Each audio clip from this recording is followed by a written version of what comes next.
So we can witness different structural changes in the Golgi complex. You can found the Golgi complex as tubules, vesicles and large vacuoles, cisternae as well. As per the requirement, these structures modify into secretory vesicles and discharge vesicles. Some vesicles are secreting the pigments, enzymes and mucus, and these secretions are stored in a sac-like structure to export these things to the needed places. So the functioning of Golgi apparatus is very complicated. Secretion of the needed substances and supply of these substances to the needed places in human body or animal body. Okay, now the next point of your interest as per your book is each stack of cisternae has a proximal forming a convex face closer to the nuclear envelope or endoplasmic reticulum, and a distal or maturing concave face that encloses large secretory vesicles. So as per the need, as per the change in the structure, modifications are taking place at a very fast rate. What is the need? What type of enzyme, what type of hormone is required for a particular period of time? These structures modify themselves into vesicles and cisternae.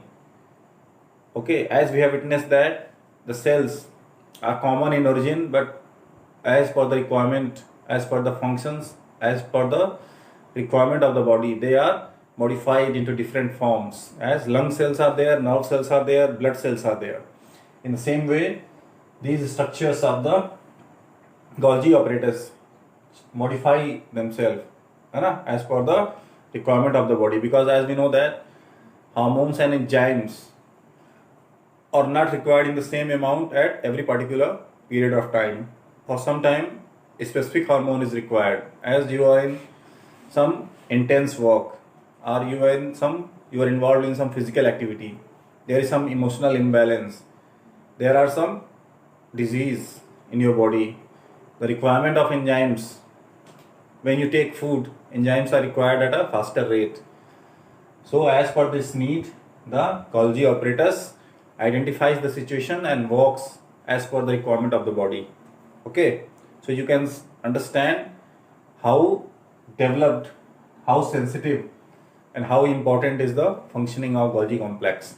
In absence of Golgi complex, all the processes of the body, all the regulation, all the monetary system through brain will be hampered. Your nervous system will stop working if proper hormonal secretion is not there. The next point, the Golgi complex is not found in bacteria, bruggen, alga, sperms and RBCs in mammals and other animals. So this question can be asked in MCQs. It can be asked that you will be given some choices and bacteria, blue-green alga, sperm or RBC will be mentioned, and it will be asked that what type of cells are there and what type of organisms are not possessing Golgi complex. Our Golgi complex is found, choices will be given. So you have to know that in bacteria, blue-green alga, okay, in sperms and in RBCs, Golgi complex is not found. This is a very important point. Okay. Next one is the Golgi apparatus originates from smooth endoplasmic reticulum. Its origination, in the previous lecture we studied about endoplasmic reticulum. Endoplasmic reticulum makes this structure. As you can see the similarity of the structures of Golgi apparatus with endoplasmic reticulum. Structure is quite same, only the functional modification is there.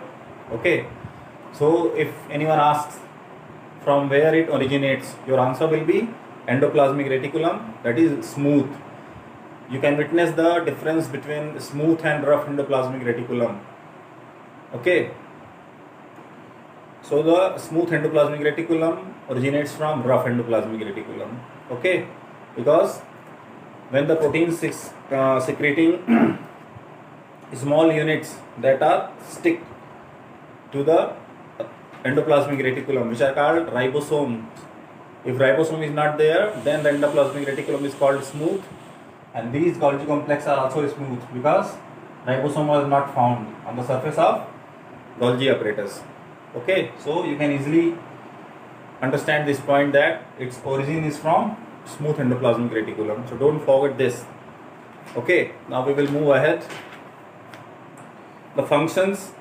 Golgi complex is the secretory organelle of the cell. It is very clear to all of you.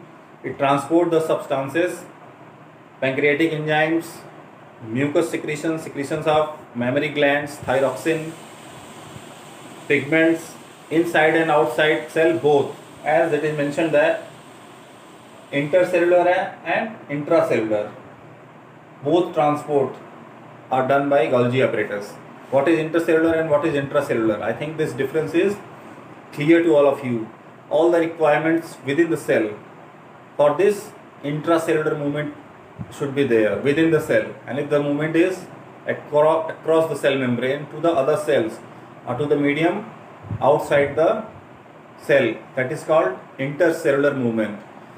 So both the transport, as endoplasmic reticulum was doing, endoplasmic reticulum was also supplying the lipids, lipoproteins to the inner medium as well, the cytoplasm and outside the cell body.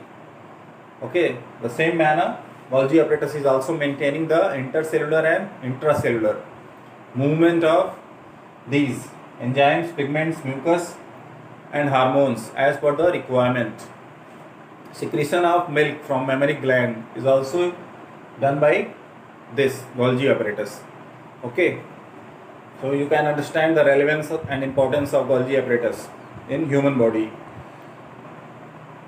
How this takes place? For export, secretion is packaged into vesicles. Small tiny vesicles are mentioned here. The secretions are packed in these tiny vesicles, and then these vesicles are moved across the organs and supplied to the needed place. Okay, in this way these flattened sacs are also very important for supply chain.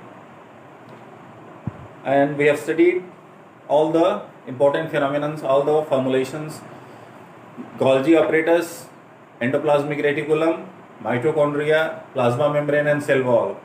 All these things are taught to you, so you should prepare the notes accordingly as per the lecture and as per the books. And if anyone is encountering with any problem, you can get back to me. In our coming lecture, we will discuss about ribosome, lysosomes and plastids. Okay, so all of you should prepare yourself, at least go through the chapter. We will discuss it in the next lecture. Okay, thanks.